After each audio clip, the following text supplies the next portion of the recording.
Good evening, one and all. Welcome to Sankalp Learning, Basic English and Conversation.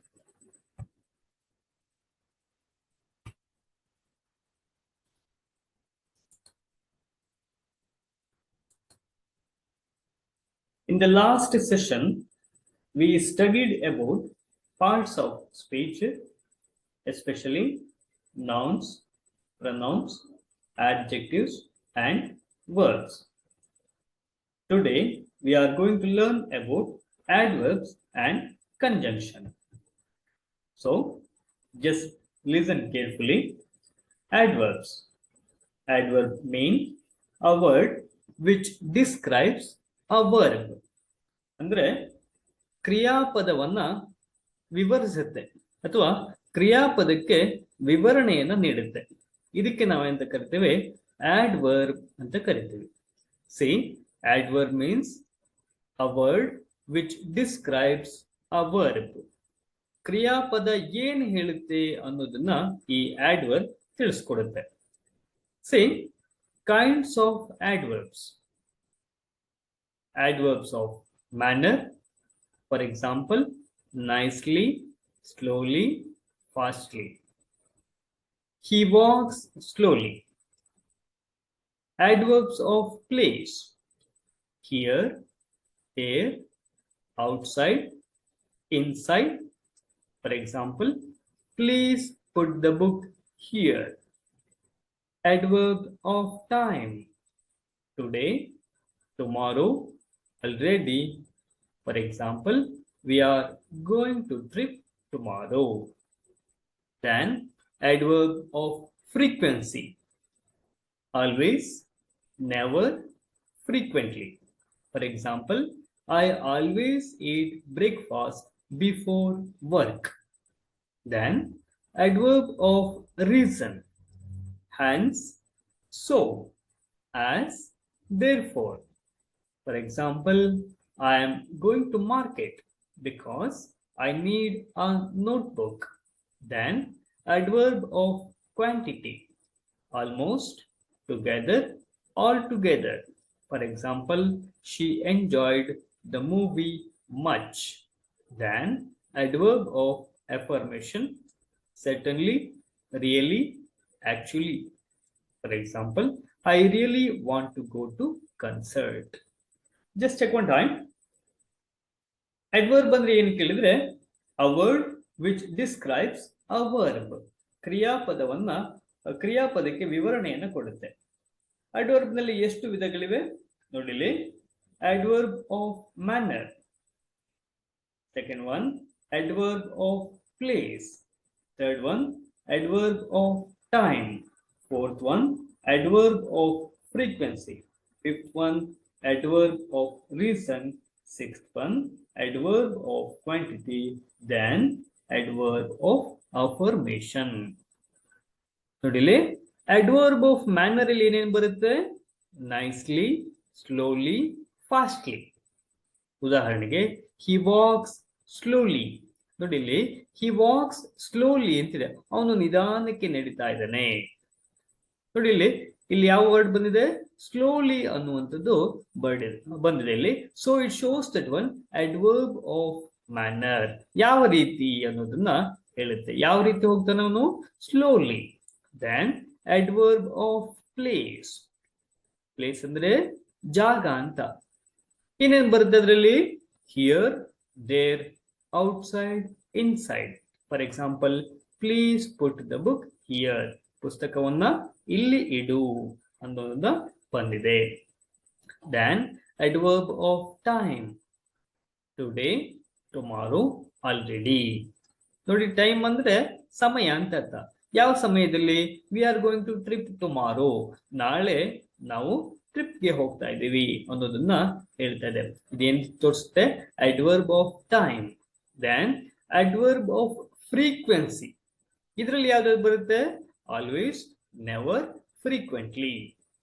ಅಂದ್ರೆ ಯಾವಾಗ ಅನ್ನೋದನ್ನ ಇದು ಹೇಳುತ್ತೆ. I always eat breakfast before work. ನಾನು ಯಾವಾಗ್ಲೂ ಕೆಲಸಕ್ಕಿಂತ ಮುಂಚೆ ಬ್ರೇಕ್ಫಾಸ್ಟ್ ಅನ್ನ ಮಾಡ್ತೀನಿ, ತಿಂಡಿಯನ್ನ ತಿಂತೀನಿ ಅಂತ ಹೇಳ್ತಾ ಇದ್ದಾರೆ.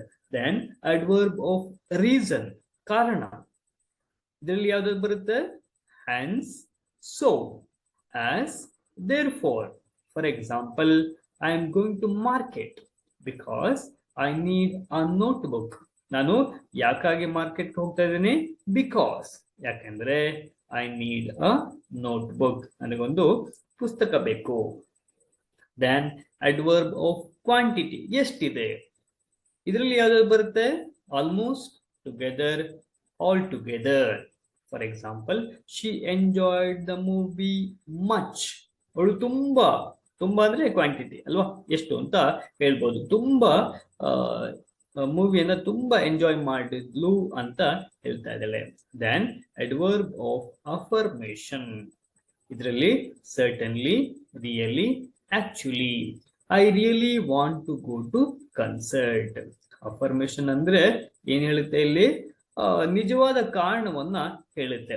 For example, really, I really want to go to concert. ನಾನು ನಿಜವಾಗ್ಲೂ ಕನ್ಸರ್ಟ್ಗೆ ಹೋಗ್ಬೇಕು ಅನ್ನೋದನ್ನ ಹೇಳ್ತಾ ಇದೆ. So these are all the kinds of adverbs. Now we'll go for next one. Just check one time. Commonly adverbs are formed from adjectives. Some are below. ನೋಡಿ, adverbs ಯಾವಾಗಲೂ adjective ಅನ್ನ adjective ತರ ಇರುತ್ತೆ. Commonly adverbs are formed. ಹಾಗೆ form ಆಗುತ್ತೆ, adjectives ಇಂದ form ಆಗುತ್ತೆ ಅಂತ ಹೇಳ್ತಾ ಇದ್ದಾನೆ. From adjectives, some are below. ನೋಡಿ, ಇಲ್ಲಿ adjectives ಇದೆ. kind, kindly, happy, happily, wonderful, wonderfully, loud, loudly, sad, sadly, beautiful, beautifully, sweet, sweetly.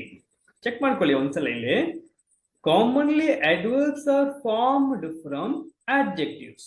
ಯಾವಾಗ್ಲೂ ಅಡ್ವರ್ಬ್ ಯಾವ್ದ್ರಿಂದ ಫ್ರೇಮ್ ಆಗುತ್ತೆ ಅಥವಾ ರಚನೆ ಆಗುತ್ತೆ? ಆಡ್ಜೆಕ್ಟಿವ್ಸ್ ಇಂದ ರಚನೆ ಆಗುತ್ತೆ. ಸಮ್ ಆರ್ ಬಿಲೋ, ಕೆಲವೊಂದು ಉದಾಹರಣೆಗಳು ಇಲ್ಲಿ ಇವೆ. For example, kind. ಇಲ್ಲಿ ಕೈಂಡ್ ಅನ್ನೋದು adjective ಆಗಿದೆ. adjective ಅಂದ್ರೆ ಗೊತ್ತಿದೆ ಅಲ್ವಾ? add something to the meaning of a noun or pronoun. just check one time. kind, kindly, ಏನ್ ಸೇರಿಸಿದಾರಲ್ಲಿ? ly ಅನ್ನ ಸೇರಿಸಿದ್ದಾರೆ. happy, happily, wonderful, wonderfully, loud, loudly, sad, sadly, beautiful, beautifully, sweet, sweetly. ನೋಡಿ, ಎಲ್ಲ adverb ನ ಕೊನೆಯಲ್ಲಿ ಯಾವ್ದಿದೆ? ly ಇದೆ. For example, kind, kindly, ಅಲ್ಲಿ ly ಸೇರಿಸಿದ್ದಾರೆ ಅಲ್ವಾ? Happy, ಹಾಗೆ ಹ್ಯಾಪಿಲಿ, ಅಲ್ಲೂ ಸಹಿತ ly ಅನ್ನ ಸೇರಿಸಿದ್ದಾರೆ. ವಂಡರ್ಫುಲ್, ವಂಡರ್ಫುಲಿ, ly ಇಂದ ಎಂಡ್ ಆಗಿದೆ. ಸ್ಯಾಡ್, ಸ್ಯಾಡ್ಲಿ, ಇಲ್ಲಿ ಸಹಿತ ly ಇಂದ ಎಂಡ್ ಆಗಿದೆ. ಅಂದ್ರೆ ನಾವು ಅರ್ಥ ಮಾಡ್ಕೊಳ್ಳೋದು ಏನು ಕೇಳಿದ್ರೆ, commonly adverbs R formed from adjectives. ಅಂದ್ರೆ adjectives ಇಂದ ಏನಾಗುತ್ತೆ? ಫ್ರೇಮ್ ಆಗಿರುತ್ತೆ. ಕಾಮನ್ ಆಗಿ ಯಾವ್ದ್ರಿಂದ ಎಂಡ್ ಆಗಿರುತ್ತೆ? ಅದು ly ಇಂದ ಎಂಡ್ ಆಗಿರುತ್ತೆ. ಆದ್ರೆ ly ಇಂದ ಎಂಡ್ ಆಗಿರುವಂತಹ ಎಲ್ಲ ಪದಗಳು adverb ಆಗಿರೋದಿಲ್ಲ, ನೆನ್ಪಿಟ್ಕೊಳ್ಳಿ. then we'll go for next one. adverbs. adverbs are used to modify verbs, adjectives or other adverbs. most adverbs end in ly. ನಾನು ಈಗಾಗಲೇ ನಿಮ್ಗೆ ಹೇಳಿದೆ ಅಲ್ವಾ, ಎಲ್ಲ adverbಗಳು ಅಥವಾ ಮೋಸ್ಟ್, ತುಂಬಾ adverbಗಳು ly ಇಂದ ಎಂಡ್ ಆಗಿರುತ್ತೆ. of course there are few exceptions. ಆದ್ರೆ ಕೆಲವೊಂದಿಷ್ಟು ಎಕ್ಸೆಪ್ಷನ್ಗಳು ಇದರಲ್ಲಿ ಇರುತ್ತೆ. just check one time. most adverbs are formed from adjective. For example, nice, adverb, nicely. Quick, adverb, quickly.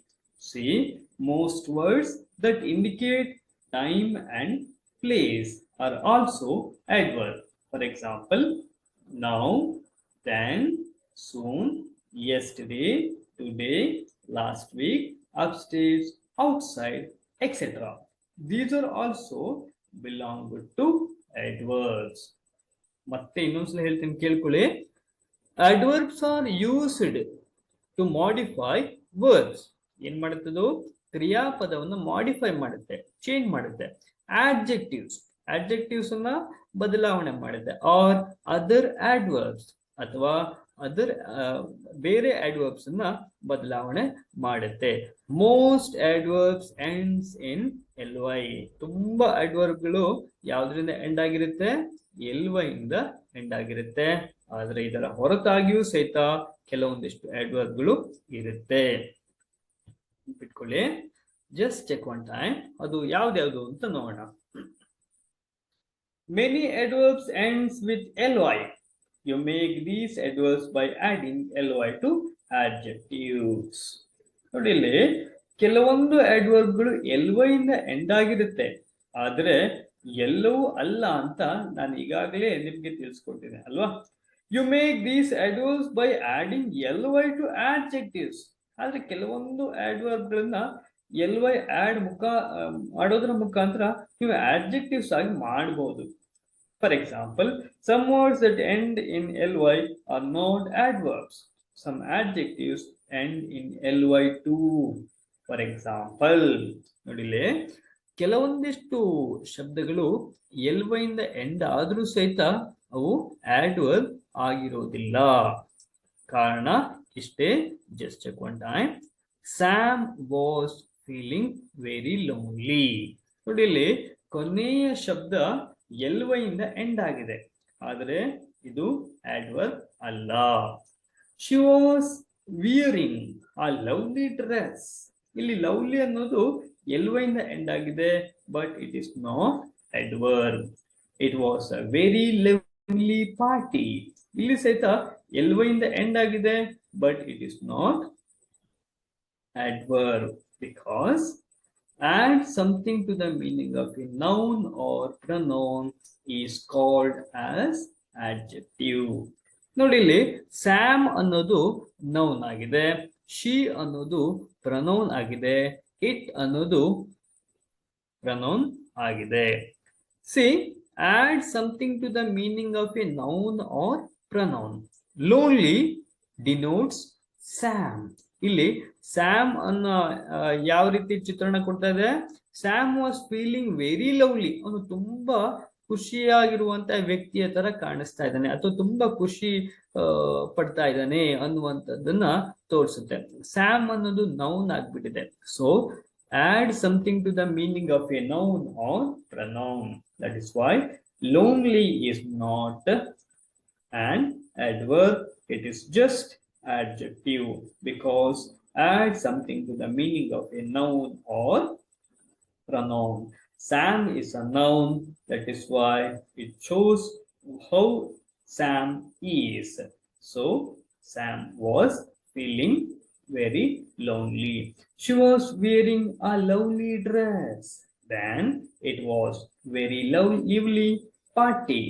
So lively is belonged to, shows that one it is an adverb, but actually it is not an adverb, it is adjective, because it has it.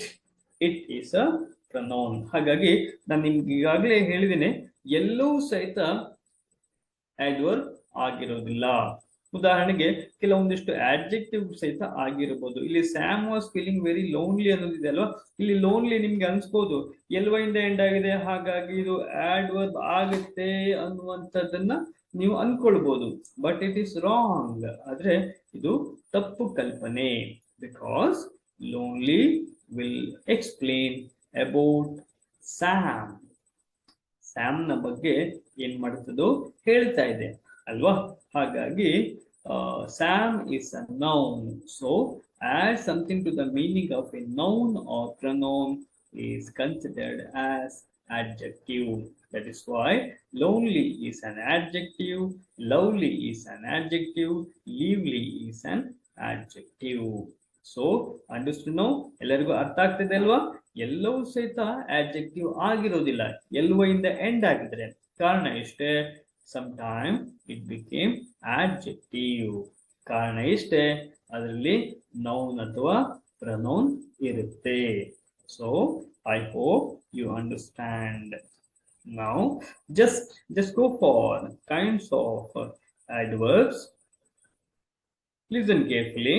Adverb of manner, adverb of place, adverb of time, adverb of frequency, adverb of purpose or reason, adverb of quantity or degree, adverb of affirmation or negation.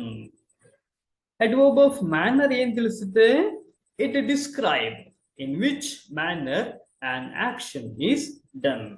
ನೋಡಿ ಇದು ಏನ್ ತಿಳಿಸುತ್ತೆ ಕೇಳಿದ್ರೆ in which manner, ಹೇಗೆ action ಆಗಿದೆ ಅನ್ನೋದನ್ನ ತಿಳಿಸುತ್ತೆ. ನೋಡಿ ಇಲ್ಲಿ ನೆನ್ಪಿಟ್ಕೊಳ್ಳಿ, ವಿಚ್ ಅನ್ನೋದನ್ನ ನೆನ್ಪಿಟ್ಕೊಳ್ಬೇಕು. Then adverb of place, it describe where an action is done.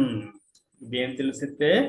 ಎಲ್ಲಿ ಆಕ್ಷನ್ ಆಗಿದೆ ಅನ್ನೋದನ್ನ ತಿಳಿಸುತ್ತೆ. ನೋಡಿ ಮೊದಲನೇದು ವಿಚ್, ಎರಡನೇದು ವೇರ್, ಮೂರನೇದು time. It describes when an action is done, ಯಾವಾಗ ಆಕ್ಷನ್ ಆಯ್ತು ಅನ್ನೋದನ್ನ ತಿಳಿಸುತ್ತೆ. Then adverb of frequency, it shows how. ನೋಡಿ ಇಲ್ಲಿ ಇದು ಹೇಗೆ ಆಯ್ತು ಅನ್ನೋದನ್ನ, it shows how many times, ಎಷ್ಟು ಸಲ ಆಕ್ಷನ್ ಆಗಿದೆ ಅನ್ನೋದನ್ನ ಇದು ತಿಳಿಸುತ್ತೆ. Then next one is adverb of purpose or reason. It describes the purpose or reason for the action. ಇದರಲ್ಲಿ ಏನ್ ತಿಳಿಸುತ್ತೆ? It describes the purpose, ಯಾಕಾಗಿ, ಏನಕ್ಕಾಗಿ, ಯಾವ ಕಾರಣಕ್ಕಾಗಿ ಆಕ್ಷನ್ ಆಗಿದೆ ಅನ್ನೋದನ್ನ ತಿಳಿಸುತ್ತೆ. ಪರ್ಪಸ್ ಅಂದ್ರೆ ಹೇಳ್ತಾ ಇರಲಿಲ್ಲ, ಉದ್ದೇಶ, ಕಾರಣ ಅಂತ. Then adverb of quantity or degree, it shows how much. ಇದರಲ್ಲಿ how much, ಎಷ್ಟು ಆಗಿದೆ, or in what degree or what extent, ಎಷ್ಟು ಆಗಿದೆ, ಎಷ್ಟು ಆಕ್ಷನ್ ಆಗಿದೆ ಅಥವಾ ಕ್ರಿಯೆ ಆಗಿದೆ ಅನ್ನೋದನ್ನ ಇದು ತಿಳಿಸುತ್ತೆ. Then affirmation negation, which says if it is yes and no.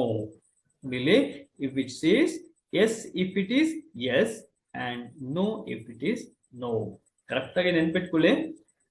Adverb of manner, which. Adverb of place, when. Adverb of time, adverb of place, where. Adverb of time, when. Adverb of frequency, how many. Adverb of purpose, reason or action. Adverb of quantity, how much. Adverb of affirmation, if it is yes, it is yes. If it is no, it is no. Correct ಆಗಿ ನೆನ್ಪಿಟ್ಕೊಳ್ಳಿ. Adverb of manner ಏನ್ ಹೇಳುತ್ತೆ? ಯಾವ್ದಕ್ಕೆ answer? Which. Adverb of place ಯಾವ್ದಕ್ಕೆ answer? Where. Adverb of time ಯಾವ question ಕೇಳುತ್ತೆ? When. Adverb of frequency ಯಾವ question ಗೆ ಹೇಳುತ್ತೆ ಅಥವಾ ಯಾವ ಕ್ವಶನ್ ಅನ್ನ ಕೇಳಬಹುದು? ಹೌ ಮೆನಿ ಅಂತ ಕೇಳಬಹುದು. ಅಡ್ವರ್ಬ್ ಆಫ್ ಪರ್ಪಸ್ ಯಾವ ಕ್ವಶನ್ ಅನ್ನ ಕೇಳಬಹುದು? ಯಾವ ರೀಸನ್ ಗಾಗಿ ಆಕ್ಷನ್ ಆಗಿದೆ. ಹಾಗೆ adverb of quantity, how much, ಎಷ್ಟು ಆಕ್ಷನ್ ಆಗಿದೆ ಅನ್ನೋದನ್ನ ಕೇಳುತ್ತೆ. Adverb of affirmation will explain about if it is yes, it is yes, if it is no, it is no.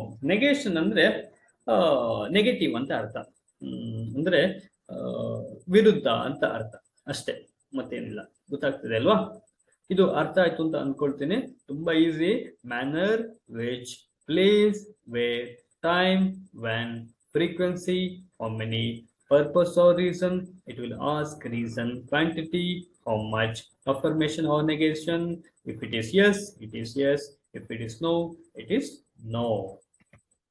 Now we'll go for adverb of manner. Just check one time. Adverb of manner. Some adverbs describe the way people do things. It describes in which manner an action is done. ಯಾವ ಹೇಗೆ action ಆಗಿದೆ ಅನ್ನೋದನ್ನ ಇದು ತಿಳಿಸುತ್ತೆ. ಇನ್ which manner, ಯಾವುದು ಹೇಗಾಗಿದೆ ಅನ್ನೋದನ್ನ ಇದು ತಿಳಿಸುತ್ತೆ. Just check one time. The girls answered all the question correctly. ಹಾಗೆ ಕೊಟ್ಟಿದ್ದಾರೆ ಕರೆಕ್ಟ್ಲಿ ಎಲ್ಲ ಕ್ವಶನ್ಗೆ ಆನ್ಸರ್ ಅನ್ನ ಕರೆಕ್ಟ್ ಆಗಿ ಕೊಟ್ಟಿದ್ದಾರೆ. ಹಿ ವಾಸ್ ಡ್ರೈವಿಂಗ್ ಕೇರ್ಲೆಸ್ಲಿ ಅಂದ್ರೆ ತುಂಬಾ ಕೇರ್ ಇಲ್ಲದೆ, ಅಂದ್ರೆ ಯಾವುದೇ ರೀತಿಯಾದಂತಹ ಸರಿಯಾದ ಪಾಲನೆ ಇಲ್ಲದೆ ಅವನು ಡ್ರೈವಿಂಗ್ ಅನ್ನ ಮಾಡ್ತಾ ಇದ್ದಾನೆ. ಹಾಗೆ which carelessly the plane landed safely, ಹಾಗೆ ಪ್ಲೇನ್ ಲ್ಯಾಂಡ್ ಆಗಿದೆ safely. Ramu plays guitar skilfully. They watched carefully.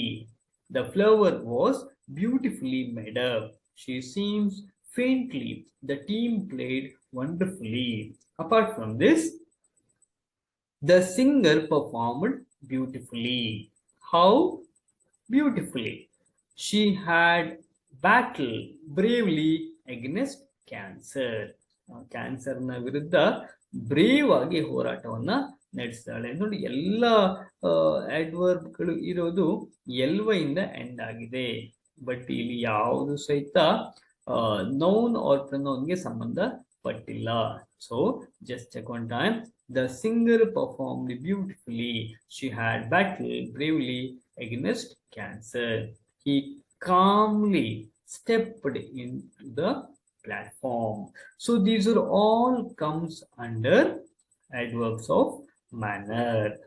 Then we'll go for next one, adverb of place. Some adverbs in adverb phrases answer the question where. They are called adverb of place. ಇದೇನು ಹೇಳುತ್ತೆ? ಕ್ವಶನ್ಗೆ answer ಹೇಳುತ್ತೆ, ಏನು ಎಲ್ಲಿ ಅನ್ನೋದನ್ನ question ಕೇಳುತ್ತೆ. The boys are playing in upstairs. ಇಲ್ಲಿ ಆಟ ಆಡ್ತಾ ಇದ್ರೆ ಮೇಲ್ಗಡೆ ಆಟ ಆಡ್ತಾರೆ. The dog is in the garden. Dog ಎಲ್ಲಿದೆ? ಗಾರ್ಡನ್ ನಲ್ಲಿ ಇದೆ. Where? We are going to New York city on our school trip. ಎಲ್ಲಿಗೆ ಹೋಗ್ತಾ ಇದ್ದೀರಾ? ನ್ಯೂಯಾರ್ಕ್ ಸಿಟಿಗೆ ಹೋಗ್ತಾ ಇದ್ದೀವಿ. It's very sunny but cold outside. ಹಾಗಿದೆ ಹೊರಗಡೆ, ತುಂಬಾ ಕೋಲ್ಡ್ ಇದೆ. I have lived here.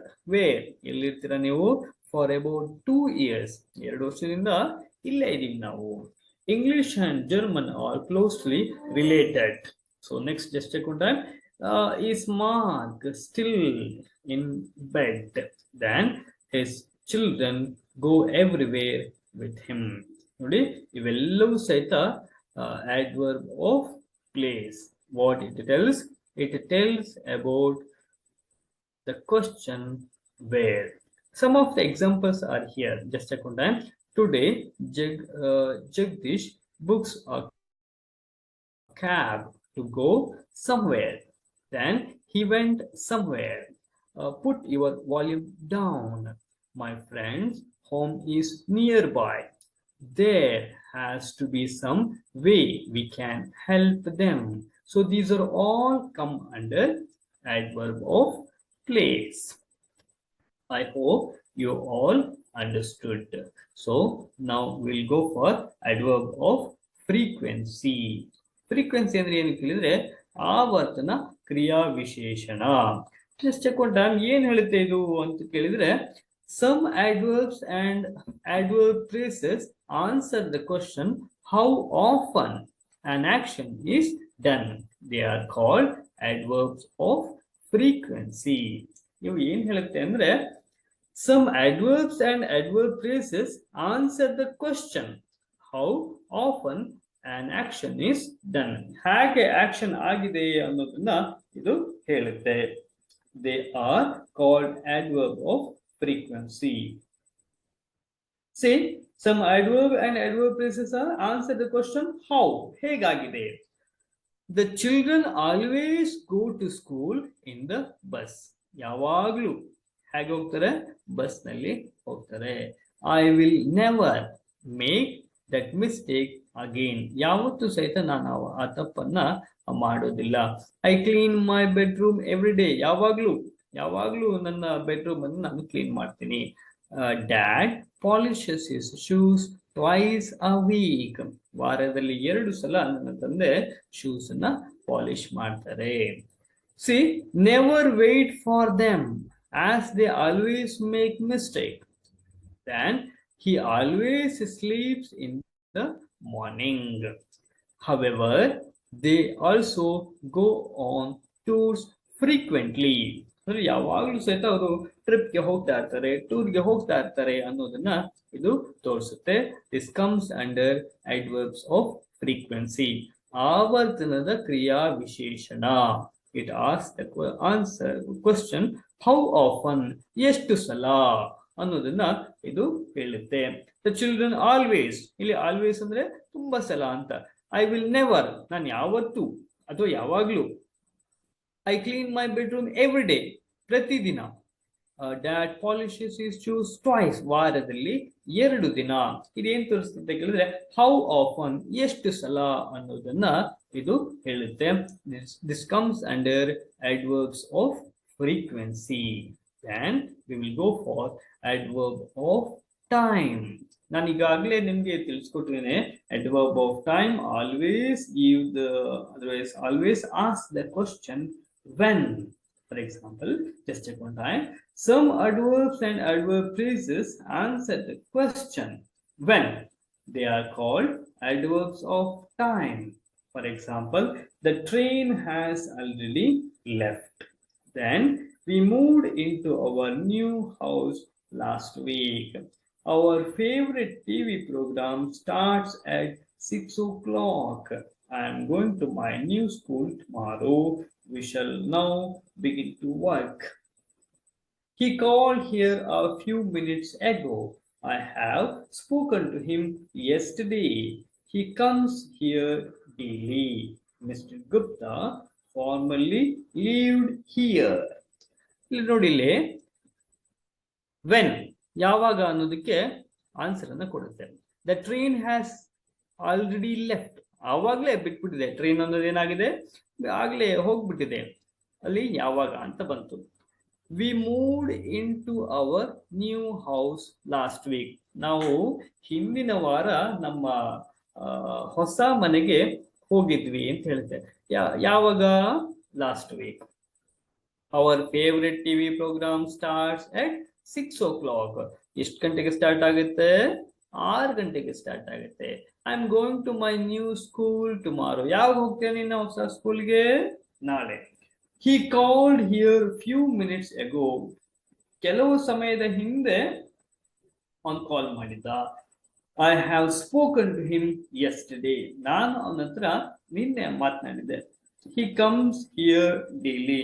ಅವನು ಯಾವಾಗ್ಲೂ ಇಲ್ಲಿ ಬರ್ತಾನೆ. Mister Gupta formerly live here. Mister Gupta ಆವಾಗ್ಲಿಂದನೇ ಇಲ್ಲಿ ಇದ್ದಾರೆ. See already, last week, 6 o'clock, tomorrow, few minutes, yesterday, daily, and formerly. These are all will give the answer for the question when. That is why this is called as adverbs of time. Then we'll go for next. Just check one time. Maybe you will understand. Some of the examples are here. Just check one time. Went to Los Angeles yesterday. By tomorrow morning, I will be with you. Are you doing anything tomorrow evening? Seema reached here 2 days back. So these are all comes under adverbs of time. Lot of sentences are there. Just check one time. Adverbs of quantity or degree. ಎಷ್ಟು ಅಂತ ನೋಡಿ, ಇಲ್ಲಿ ಏನ್ ಹೇಳುತ್ತೆ ಕೇಳಿದ್ರೆ, it shows how much, ಎಷ್ಟು, R in what degree, ಎಷ್ಟು ಹೇಗಾಗಿದೆ, ಎಷ್ಟರವರೆಗೆ ಆಗಿದೆ, ಆರ್ ವಾಟ್ ಎಕ್ಸ್ಟೆಂಡ್, ಎಲ್ಲಿವರೆಗೆ ಆಗಿರ್ಬೋದು ಅನ್ನೋದನ್ನ ಇದು ಹೇಳುತ್ತೆ. ಹಿ ವಾಸ್ ಟೂ ಕೇರ್ಲೆಸ್, ಅವನು ತುಂಬಾ. How much. The sea is very stormy, ತುಂಬಾ ಬಿರುಗಾಳಿಯಿಂದ ಕೂಡಿದೆ, ತುಂಬಾ. ಇಲ್ಲಿ ಐ ಆಮ್ ಫುಲ್ಲಿ ಪ್ರಿಪೇರ್ಡ್, ನಾನು ಅಷ್ಟನ್ನು ಪ್ರಿಪೇರ್ ಮಾಡಿದ್ದೀನಿ. ನಾನು ಈಗಾಗಲೇ ನನ್ನ ಕೆಲಸವನ್ನ ಮಾಡ್ಲಿಕ್ಕೆ ನಾನು ತುಂಬಾ ಪ್ರಿಪೇರ್ ಆಗಿದ್ದೀನಿ. ದ ಮ್ಯಾಂಗೋಸ್ ಆರ್ ಆಲ್ಮೋಸ್ಟ್, ಪೂರ್ತಿ ರೈಪ್, ಹಣ್ಣಾಗ್ಬಿಟ್ಟಿದೆ ಅಂತ ನೋಡಿ. ಇಲ್ಲಿ too, stormy, fully and almost. These are all come under adverbs of quantity or degree. Just check one time. I hardly slept last night. It's hard to believe that he hardly ever studies. After a bit of rest, she felt much better.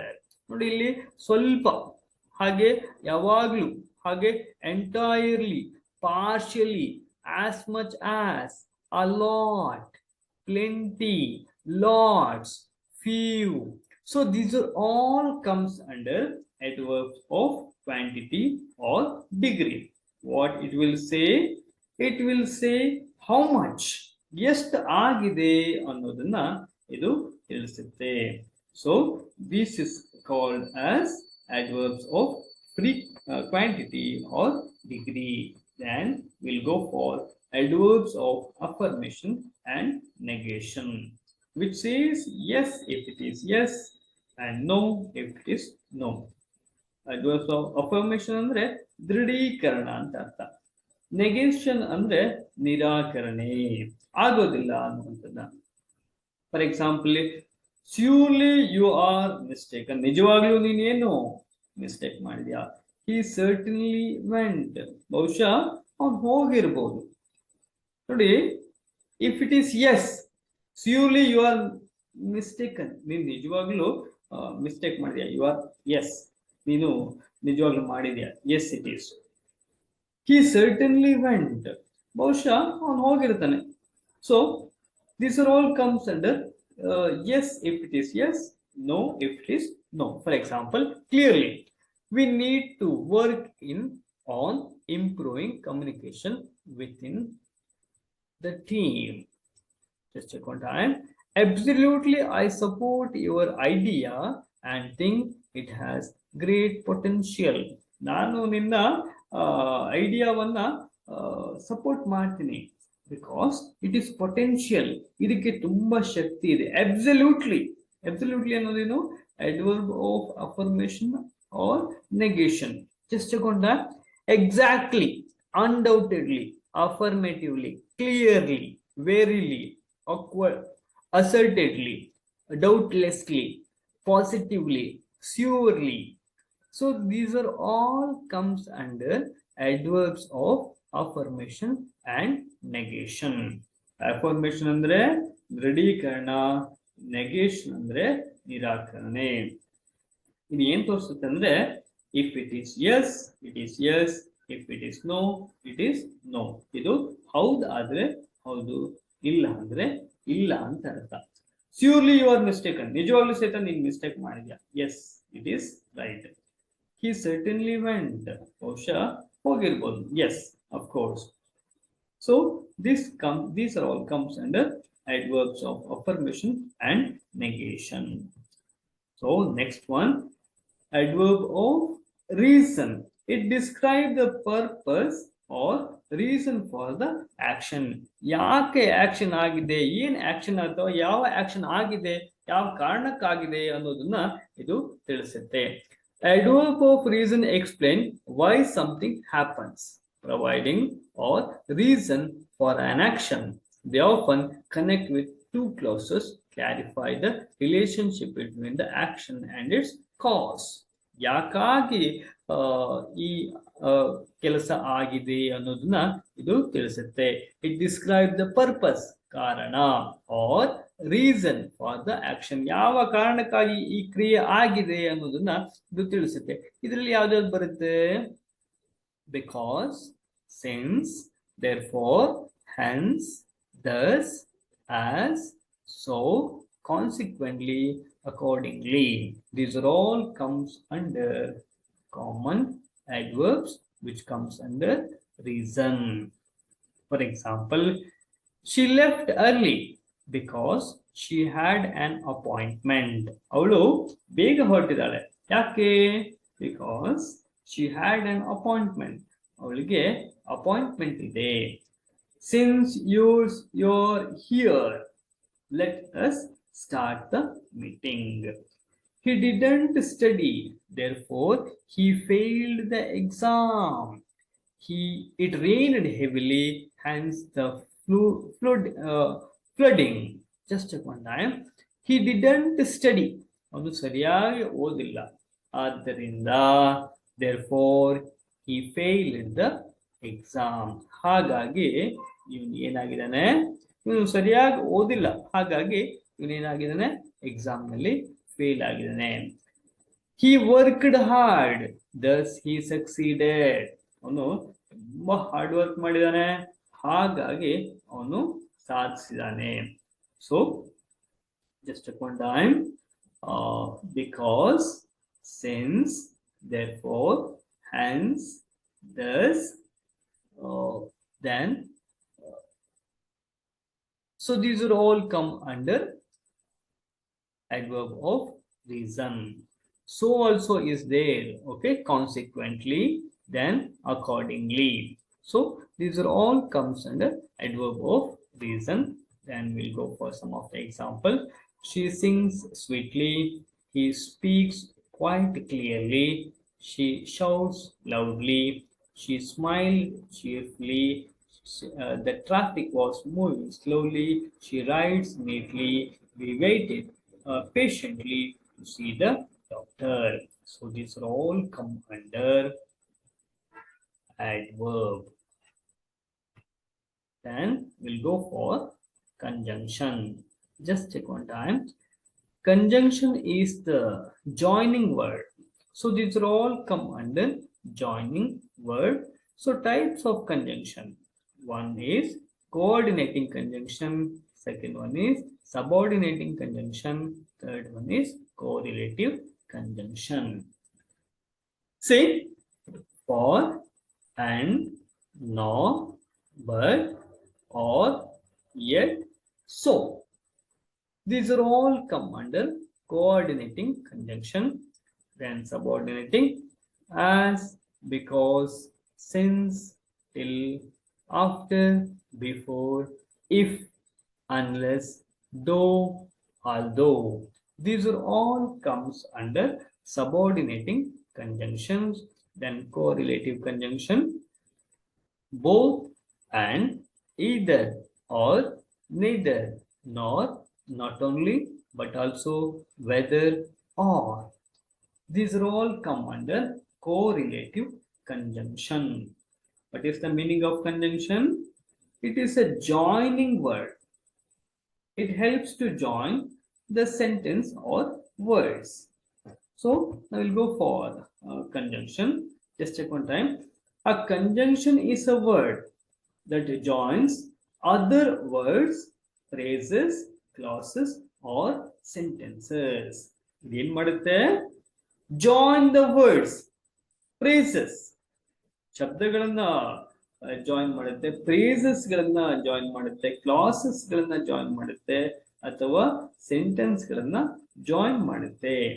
There are three types of conjunctions, namely coordinating conjunction ಅಂದ್ರೆ ಸಮನ್ವಯ ಸಂಯೋಗ, subordinating conjunctions ಅಧೀನ ಸಂಯೋಗ, correlative conjunctions ಪರಸ್ಪರ ಸಂಬಂಧಿತ ಸಂಯೋಗ. ನೋಡ್ಕೊಳ್ಳಿ ಇಲ್ಲಿ ಏನ್ ಹೇಳುತ್ತೆ ಅನ್ನೋದನ್ನ ಮುಂದಿನ ಸ್ಲೈಡ್ ಅಲ್ಲಿ ನೋಡೋಣ. Coordinating conjunctions, there are only 7 of these. Here they are: for, and, nor, but, or, yet, so. ನೋಡಿ ಇದನ್ನ ಹೇಗೆ ನೆನ್ಪಿಟ್ಕೊಳ್ಬೇಕು ಅಂದ್ರೆ ಫ್ಯಾನ್ ಬಾಯ್ಸ್ ಅಂತ ಅರ್ಥ. ನೋಡಿ ಎಫ್ ಅಂದ್ರೆ ಫಾರ್, ಎಗೆ ಅಂಡ್, ಎನ್ ಗೆ ನಾರ್, ಬಿ ಗೆ ಬಟ್, ಓ ಗೆ ಆರ್, ವೈ ಗೆ ಯಟ್, ಎಸ್ ಗೆ so. So it is called as fan boys. I was late for my car ran out of fuel. My dog Tommy likes to eat and sleep. Ankita is neither tall nor short. I bought milk, but I forgot to buy bread. Do you want to play now or later? He is an introvert, yet he likes parties. Her clothes were dirty, so she washed them. ನೋಡಿ, coordinating conjunction ಏನ್ ಮಾಡುತ್ತೆ ಕೇಳಿದ್ರೆ, it join the sentences. ಯಾವ್ದು coordinating conjunction ಅಲ್ಲಿ ಬರುತ್ತೆ ನೆನ್ಪಿಟ್ಕೊಳ್ಳಿಕ್ಕೆ ತುಂಬಾ easy. FANBOYS, I was late for my car ran out of fuel. ನಾನು ಯಾಕಾಗಿ ಲೇಟ್ ಆಯ್ತು ಕೇಳಿದ್ರೆ, because my car ran out of fuel. ಅದರಲ್ಲಿ ಇಂಧನ ಖಾಲಿ ಆಗಿದ್ರಿಂದ ನಾನು ಲೇಟ್ ಆಗ್ಬೇಕಾಯ್ತು. My dog Tommy likes to eat and sleep. ನಮ್ಮ ನಾಯಿ ಟಾಮಿ ಏನ್ ಮಾಡುತ್ತೆ, ತುಂಬಾ ಇಷ್ಟ ಅದಕ್ಕೆ ಈಟ್ ತಿನ್ನೋದು ಮತ್ತೆ ಮಲಗೋದು ತುಂಬಾ ಇಷ್ಟ ಅಂತ ಹೇಳ್ತಾ ಇದೆ. ಅಂಕಿತಾ ಈಸ್ ನೀದರ್ ಟಾಲ್ ನಾರ್ ಶಾರ್ಟ್. ಅಂಕಿತಾ ಅನ್ನುವಂತ ಹುಡುಗಿ ತುಂಬಾ ಎತ್ತರನೂ ಇಲ್ಲ, ಹಾಗೆ ತುಂಬಾ ಕುಳ್ಳಗೂ ಇಲ್ಲ ಅಂತ ಹೇಳ್ತಾ ಇದ್ದಾರೆ. ಐ ಬಾಟ್ ಮಿಲ್ಕ್, ನಾನು ಹಾಲನ್ನ ತಂದೆ, ಬಟ್ ಆದ್ರೆ I forgot to buy bread. So these are all come under coordinating conjunction. ನೆನ್ಪಿಟ್ಟುಕೊಳ್ಳಿಕ್ಕೆ ತುಂಬಾ ಈಸಿ. ಹಾಗೆ FANBOYS, F for A for N for nor, B for bird, O for or, Y for at, and S for so. And we'll go for some of the other examples are here. Rama and Shamu are friends. Hey, wait for me. He is sharp but lazy. ಅವನು ತುಂಬಾ sharp ಇದ್ದಾನೆ ಆದ್ರೆ lazy. Shastri didn't come yet. ಇನ್ನು ಶಾಸ್ತ್ರಿ ಬಂದಿಲ್ಲ ಅಂತ. It's raining, so we sat here. ತುಂಬಾ ಮಳೆ ಬರ್ತಾ ಇದೆ, ಹಾಗಾಗಿ ನಾವಿಲ್ಲಿ ಕುಳಿತುಕೊಂಡಿದ್ವಿ. ರೀಡ್ ಆರ್ ರೈಡ್, ಓದು ಅಥವಾ ಬರಿ. So these are all come under coordinating conjunction. Then we'll go for subordinating conjunction. The subordinating conjunction is a conjunction used to connect two unlike clauses, phrases or sentences from which one is subordinating clause and dependent clause. ಏನ್ ಹೇಳುತ್ತೆ ಅಂದ್ರೆ, it helps to join two unlike clause. ಎರಡು ಹೊಸದಾದಂತ ಶಬ್ದ ಅಥವಾ sentence ಗಳನ್ನ ಏನ್ ಮಾಡುತ್ತದು, ಜಾಯಿನ್ ಮಾಡುತ್ತೆ. To make a wonderful and clear sentence. For example, I read a newspaper because it provides information. ನಾನು ನ್ಯೂಸ್ ಪೇಪರ್ ಅನ್ನ ಓದ್ತೀನಿ, ಯಾಕೆ? Because it provides information. ಯಾಕಂದ್ರೆ ಇದು ಏನ್ ಮಾಡುತ್ತೆ, ನನಗೆ ಮಾಹಿತಿಯನ್ನ ಕೊಡುತ್ತೆ. The stadium looks like a garbage. ಈ ಸ್ಟೇಡಿಯಂ ಅನ್ನೋದು ಯಾವ ತರ ಕಾಣಿಸ್ತಿದೆ, ಕಸದ ತೊಟ್ಟಿ ತರ ಕಾಣಿಸ್ತಿದೆ. ಆಫ್ಟರ್ ದ ಮ್ಯಾಚ್, ನೋಡಿ ಇಲ್ಲಿ ಎರಡು ಸೆಂಟೆನ್ಸ್ ಇದೆ. ಐ ರೀಡ್ ನ್ಯೂಸ್ ಪೇಪರ್, ಇದು ಒಂದು ಸೆಂಟೆನ್ಸ್, ಇಲ್ಲಿಗೆ ಮುಗಿಸ್ಬಿಡ್ಬೋದು ನಾವು ಬೇಕಾದ್ರೆ. ನಾನು ನ್ಯೂಸ್ ಪೇಪರ್ ಅನ್ನು ಓದ್ತೀನಿ, ಅಲ್ಲಿ ಸಬಾರ್ಡಿನೇಟಿಂಗ್ ಕಂಜಂಕ್ಷನ್ ಅನ್ನು ಕೊಟ್ಟಿದ್ರಿಂದ ಆ ಸೆಂಟೆನ್ಸ್ಗೆ ಒಂದು ಕರೆಕ್ಟ್ ಆದಂತ ಅರ್ಥ ಬಂದಿದೆ. ಉದಾಹರಣೆಗೆ, ಐ ರೀಡ್ ನ್ಯೂಸ್ ಪೇಪರ್, ನಾನು ನ್ಯೂಸ್ ಪೇಪರ್ ಅನ್ನು ಓದ್ತೀನಿ. ಯಾಕೆ? ಇಟ್ ಪ್ರೊವೈಡ್ಸ್ ಇನ್ಫಾರ್ಮೇಶನ್, ಯಾಕಂದ್ರೆ ಇದು ಮಾಹಿತಿಯನ್ನ ಕೊಡುತ್ತೆ. That stadium looks like a garbage. ಈ ಸ್ಟೇಡಿಯಂ ಕ್ರೀಡಾಂಗಣ ಏನಾಗಿದೆ, ಗಾರ್ಬೇಜ್ ತರ ಕಾಣಿಸ್ತಿದೆ. ನಾವು ಇಲ್ಲಿ ಬೇಕಾದ್ರೆ ಅಲ್ಲಿಗೆ ಮುಗಿಸ್ಬೋದು. But if we add after the match, match ಮುಗಿದ ನಂತರ ಅಥವಾ ಆಟ ಮುಗಿದ ನಂತರ ಸ್ಟೇಡಿಯಂ ಹ್ಯಾಕ್ ಕಾಣಿಸ್ತಿದೆ ಅಂದ್ರೆ ಲುಕ್ಸ್ ಲೈಕ್ ಅ ಗಾರ್ಬೇಜ್ ಅಂತ ನೋಡ್ಬೋದು. Someone dropped me here when I was young. ಯಾರೋ ಒಬ್ರು ನನ್ನನ್ನ ಡ್ರಾಪ್ ಮಾಡುದು. when I was young, ನಾನು ಚಿಕ್ಕವನಾಗಿದ್ದಾಗ. Say some of the subordinating conjunctions. Just check on them. There are many subordinating conjunctions. This list does not include all of them. Example, I will eat chocolate after I eat the ice cream. ನೋಡಿ, ಕೆಲವೊಂದಿಷ್ಟು subordinating conjunction ಇದೆ. A, after, although, as if, as long as much as soon as though. ನೋಡಿ ಇಲ್ಲಿ as soon as ಗೆ ಒಂದು sentence ಅನ್ನ ಮಾಡಬಹುದು. As soon as we reached the station than the train left ಅಲ್ವಾ. ಹಾಗೆ ಬಿ ಗೆ ಯಾವ್ದಿದೆ? Because, before, by the time. ಹೀಗೆ ಈವನ್ ಇಫ್, ಈವನ್ ದೋ. ಐಗೆ if, in order that, in case. ಎಲ್ಗೆ ಲೆಸ್ಟ್. ಓಗೆ ಒನ್ಸ್, ಓನ್ಲಿ ಇಫ್. ಪಿಗೆ provided that. ಎಸ್ಗೆ ಸಿನ್ಸ್, ಸೊ ದಟ್. ಟಿಗೆ ದ್ಯಾನ್, ದಟ್, ದೋ, ಟಿಲ್. ಯುಗೆ unless and until. Wಗೆ when, whenever, where, wherever and while. For example, he won so many tournaments when he was young. ಅವನು ತುಂಬಾ ಟೂರ್ನಮೆಂಟ್ಗಳನ್ನ ಅಥವಾ ಆಟಗಳನ್ನ ಗೆದ್ದಿದ್ದ ಯಾವಾಗ? when he was young. He struggled hard in his bad days until he succeeded. ಅವನು ಸಾಧಿಸೋವರೆಗೂ ತುಂಬಾ ಕಷ್ಟಪಟ್ಟಿದ್ದ ಯಾವಾಗ? In hard days. ಅವನು ಕಷ್ಟದ ದಿನಗಳಲ್ಲಿ ತುಂಬಾ ಕಷ್ಟಪಟ್ಟಿದ್ದ.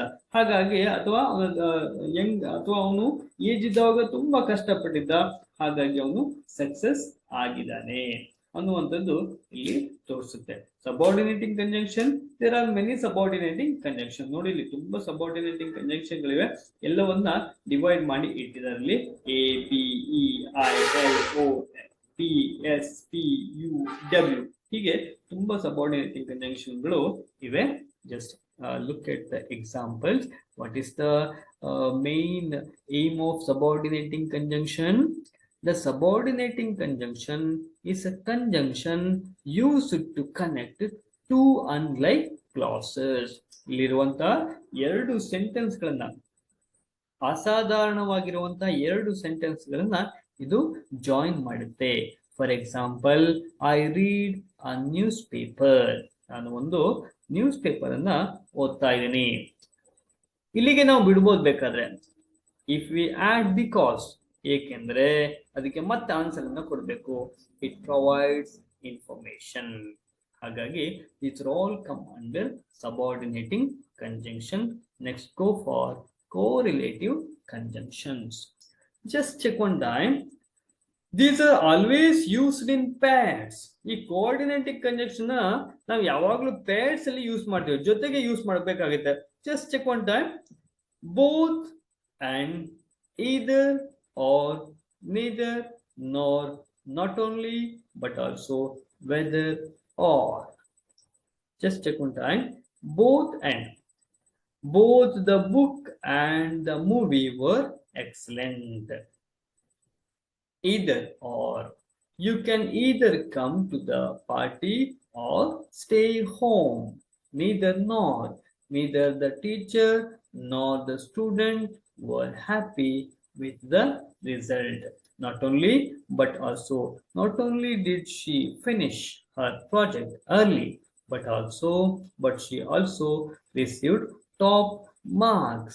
ಇವಳು ಕೇವಲ ಪ್ರಾಜೆಕ್ಟ್ ಅನ್ನ ಬೇಗ ಮುಗಿಸಿದ ಅಲ್ಲದೆ ಅವಳು ಒಳ್ಳೆ ಮಾರ್ಕ್ಸ್ ಅನ್ನು ಸಹಿತ ಪಡ್ಕೊಂಡಿದ್ದಾಳೆ ಅನ್ನೋದನ್ನ ತಿಳಿಸ್ತಾ ಇದ್ದಾರೆ. Just check one time. Correlative conjunction always used in pairs. ಯಾವಾಗ್ಲೂ ಅದನ್ನ ಜೊತೆಯಾಗಿ ನಾವು ಯೂಸ್ ಮಾಡ್ಕೊಳ್ತೀವಿ. For example, both and, either or, neither nor, not only but also, whether or. These are all comes under correlative conjunctions. Then we'll go for conversation today. Just check one time. I hope you understood regarding the two parts of speech today. I explained that is adverbs and conjunction. Remaining two I will explain in the next session, that is preposition and interjection. Just check on time. Today we will go for conversation. Say conversation with vegetable seller. ನೋಡಿ, ನಾವು ಯಾವಾಗ್ಲೂ ತರಕಾರಿ ತೊಗೊಳ್ಳಿಕ್ಕೆ ಹೋಗ್ತೀವಿ ಅಥವಾ ಮಾರ್ಕೆಟ್ಗೆ ಹೋಗ್ತೀವಿ ಅಥವಾ ಯಾವ್ದಾದ್ರು ಒಂದು ಕಡೆಗೆ ಹೋಗ್ತೀವಿ ಅಂತ ಇಟ್ಕೊಳ್ಳಿ. ನಮ್ಮ ಮನೆಯನ್ನ ಬಿಟ್ಟು ನಾವು ಕೆಲವೊಂದಿಷ್ಟು ಕನ್ವರ್ಸೇಷನ್ ಅನ್ನ ಮಾಡಲೇಬೇಕಾಗ್ತದೆ. ಈಗ ಉದಾಹರಣೆಗೆ ನಿಮ್ಮ ಊರಿನಲ್ಲೇ ಅಂತ ಇಟ್ಕೊಳ್ಳಿ, ನೀವು ತರಕಾರಿ ತರಲಿಕ್ಕೆ ಹೋಗ್ತೀರಾ, ಆ ವ್ಯಕ್ತಿ ನಿಮ್ಗೆ ತುಂಬಾ ಪರಿಚಯ ಇದ್ದಾನೆ, ನೀವು ಅವನಿಗೆ ಹೋಗಿ ಗುಡ್ ಮಾರ್ನಿಂಗ್ ಸರ್ ಅಂದ್ಬಿಟ್ರೆ ನಿಮ್ಗೆ ಸ್ವಲ್ಪ ತಲೆ ಬಿಸಿ ಆಗ್ಬಿಡುತ್ತೆ. ಅರೆ ಇದೇನಪ್ಪ ಇವನು ನನಗೆ ಗುಡ್ ಮಾರ್ನಿಂಗ್ ಸರ್ ಅಂತ ಹೇಳ್ತಾ ಇದ್ದಾನಲ್ಲ ಅಂತ, ಅಲ್ವಾ? ಹಾಗಾಗಿ ಹಾಗೆ ಮಾಡ್ಲಿಕ್ಕೆ ಆಗೋದಿಲ್ಲ. ಕೆಲವೊಂದ್ಸಲ ಏನಾಗುತ್ತೆ ಕೇಳಿದ್ರೆ, it is too difficult to do the good and best conversation within a village or in your premises. ನಿಮ್ಮ ಸುತ್ತಮುತ್ತಲ ಇರುವಂತಹ ಜನರ ಜೊತೆಗೆ ನೀವು ಪೊಲೈಟ್ ಕನ್ವರ್ಸೇಷನ್ ಮಾಡೋದು ಸ್ವಲ್ಪ ಕಷ್ಟ ಆಗುತ್ತೆ, ಹಾಗೆ ಫಾಲೋಡ್ ಕನ್ವರ್ಸೇಷನ್ ಮಾಡ್ಲಿಕ್ಕೂ ಸ್ವಲ್ಪ ಕಷ್ಟ ಆಗುತ್ತೆ. ಒಂದಿಷ್ಟು ನಾನು ನಿಮ್ಗೆ ಹಿಂದಿನ ಸೆಷನ್ ಅಲ್ಲಿ ಹೇಳಿದೆಲ್ಲೋ, ಕನ್ವರ್ಸೇಷನ್ ಅನ್ನ ಮಾಡ್ಬೇಕಾದ್ರೆ ಒಂದಿಷ್ಟು ರೂಲ್ಸ್ ಗಳನ್ನ ಫಾಲೋ ಮಾಡಬೇಕು ಅಂತ. ಈಗ ಉದಾಹರಣೆಗೆ ನಿಮ್ಗೆ ಗೊತ್ತಿರುವಂತಹ ವ್ಯಕ್ತಿ ಅಂತ ಇಟ್ಕೊಳ್ಳಿ, ನೀವು ಚಿಕ್ಕಂದಿನಿಂದ ನಿಮ್ಮ ಆ ವ್ಯಕ್ತಿಯನ್ನ ನೀವು ನೋಡ್ತಾ ಇರ್ತೀರ, ಅವನಿಗೆ ಹೋಗಿ ನೀವು ಗುಡ್ ಮಾರ್ನಿಂಗ್ ಅಂದ್ಬಿಟ್ರೆ ಅವ್ನಿಗೆ ಸ್ವಲ್ಪ ತಲೆ ಬಿಸಿ ಆಗುತ್ತೆ, ಯಾಕೆ ಇವ್ನು ಗುಡ್ ಮಾರ್ನಿಂಗ್ ಹೇಳ್ತಾ ಇದ್ದಾನೆ ಅಂತ. ಅವನಿಗೆ ಅವರದೇ ಆದಂತ ಭಾಷೆಯಲ್ಲಿ ನಾವು ಮಾತಾಡ್ಬೇಕಾಗುತ್ತೆ, ಅಲ್ವಾ? So when you are in outside, for example you are going to study outside, ನೀವು ಉದಾಹರಣೆಗೆ ನೀವು ನಿಮ್ಮ ಹೆಚ್ಚಿನ ವಿದ್ಯಾಭ್ಯಾಸಕ್ಕಾಗಿ ನೀವು ಹೊರಗಡೆ ಹೋಗ್ತೀರಾ, ಅಥವಾ ಹೆಚ್ಚಿನ ಉದ್ಯೋಗಕ್ಕಾಗಿ ನೀವು ಹೊರಗಡೆ ಹೋಗ್ತೀರಾ. In the time the people are unknown for you. ಆ ಸಮಯದಲ್ಲಿ ಕೆಲವೊಂದಿಷ್ಟು ಜನ ನಿಮ್ಗೆ ಅನ್ನೋನ್ ಪರ್ಸನ್ ಆಗಿರ್ತಾರೆ, ಅಂದ್ರೆ ನಿಮ್ಗೆ ಗೊತ್ತಿರೋದಿಲ್ಲ. In the time you can do the best conversation with the rules with them. For example, my dear learners, just check one time. It is little bit difficult to talk in an official or informal way to talk with a village vegetable seller. But if you are in city, then you can do it. ಈಗ ನಾನು ಹೇಳಿದೆ ಅಲ್ವಾ, ನಿಮ್ಮ ಮನೆಯ ಹತ್ತಿರ ಇರುವಂತಹ ವ್ಯಕ್ತಿಯ ಜೊತೆಗೆ ನೀವು ಯಾವತ್ತೂ the polite conversation is too difficult. ಅವನ ಜೊತೆಗೆ ಪೊಲೈಟ್ ಕನ್ವರ್ಸೇಷನ್ ಮಾಡ್ಲಿಕ್ಕೆ ತುಂಬಾ ಕಷ್ಟ. For example, he is a known person to you from your childhood days. ನಿಮ್ಮ ತುಂಬಾ ಚಿಕ್ಕಂದಿನಿಂದ ಸಹಿತ ಅವನು ನಿಮ್ಗೆ ತುಂಬಾ ಪರಿಚಯವಾದಂತ ವ್ಯಕ್ತಿ. ಹಾಗಾಗಿ ಅವರ ಜೊತೆ ನೀವು ಕನ್ವರ್ಸೇಷನ್, ಪೊಲೈಟ್ ಕನ್ವರ್ಸೇಷನ್ ಮಾಡೋದು ಸ್ವಲ್ಪ ಕಷ್ಟ ಆಗುತ್ತೆ. But when you are in outside, in that time is possible. So I am giving an example here. When you are in outside, for example, you are in study of higher classes, otherwise you are in profession, for example IT or any other. ನೀವು ದೊಡ್ಡ ದೊಡ್ಡ ಉದ್ಯೋಗದಲ್ಲಿ ಇದ್ದೀರಾ, ಅಥವಾ ದೊಡ್ಡ ದೊಡ್ಡ ಸಿಟಿಯಲ್ಲಿ ಇರ್ತೀರಾ, ಅಥವಾ ನಿಮ್ಮ ಹೆಚ್ಚಿನ ವಿದ್ಯಾಭ್ಯಾಸಕ್ಕಾಗಿ ನೀವು ಹೊರಗಡೆ ಹೋಗಿರ್ತೀರಾ, ಅಂತ ಸಮಯದಲ್ಲಿ ನೀವೇನ್ ಮಾಡ್ಬೋದು, ಪೊಲೈಟ್ ಕನ್ವರ್ಸೇಷನ್ ಅನ್ನ ಮಾಡ್ಬೋದು ಅನ್ನೋದನ್ನ ಹೇಳ್ತಾ ಇದ್ದೀನಿ. ನಾವು we are going to do the conversation with a vegetable sell. ತರಕಾರಿ ಮಾರುವವರ ಹತ್ರ ಒಂದು ಕನ್ವರ್ಸೇಷನ್ ಅನ್ನ ಮಾಡೋಣ. Just good time customer. Good morning sir. Shopkeeper. Good morning. What can I do for you? Customer. Could you please tell me the rate of vegetables? Shopkeeper. Yes, sir. Definitely. Beetroot, rupees 30 per kg. Carrot, rupees 50 per kg. And potato and tomato, rupees 20 per kg. Today, ಇಲ್ಲಿ ಹೇಳ್ತಾ ಇದ್ದಾನೆ, you are in the city. Just assume yourself you are in city. Okay, ನೀವು ಸಿಟಿಯಲ್ಲಿ ಇದ್ದೀರಾ ಅಂತ ಅಂದ್ಕೊಳ್ಳಿ. Customer. Good morning sir. ನೀವು good morning ಅಂತ ಹೇಳಲೇಬೇಕು ಒಬ್ಬ ಶಾಪ್ಕೀಪರ್ಗೆ. Shopkeeper. Good morning and what can I do for you? ನಾನು ಏನು ಹೆಲ್ಪ್ ಮಾಡ್ಲಿ ನಿಮ್ಗೋಸ್ಕರ? Customer. Could you please tell me? ನೋಡಿ, ಇದು ತುಂಬಾ ಪೊಲೈಟ್ ಆಗಿರುವಂತಹ ಒಂದು ಸೆಂಟೆನ್ಸ್. ಕುಡ್ ಯು ಪ್ಲೀಸ್ ನೀವು ಹೇಳ್ಬೋದಾ? The rate of vegetables. ಇಲ್ಲಿರುವಂತಹ ತರಕಾರಿಗಳಿಗೆ ಎಷ್ಟು ರೇಟು ಅಂತ ಹೇಳ್ಬೋದಾ? ಶಾಪ್ಕೀಪರ್. ಎಸ್ ಸರ್, ಡೆಫಿನೆಟ್ಲಿ, ಖಂಡಿತವಾಗಿಯೂ ನಾನು ಹೇಳ್ತೀನಿ. Beetroot rupees 30 per kg, carrot 50 per kg, and potato and tomato rupees 20 per kg. ನಾವು ತುಂಬಾ ಸಲ ಒಂದಿಷ್ಟು ತಪ್ಪನ್ನ ಮಾಡ್ತೀವಿ ನೋಡಿ. ನೀವು ಶಾಪ್ಗೆ ಹೋಗ್ತೀರಾ, ಅಲ್ಲಿ ಒಂದು ವಾಟರ್ ಬಾಟಲ್ ಕೊಡಿ ಅಂತ ಹೇಳ್ತೀರಾ ಅಲ್ವಾ? ವಾಟರ್ ಬಾಟಲ್ ಅಂದ್ರೆ ಏನು? ಒಂದು ಖಾಲಿ ಇರುವಂತ ವಾಟರ್ ಬಾಟಲ್ ಅಲ್ವಾ?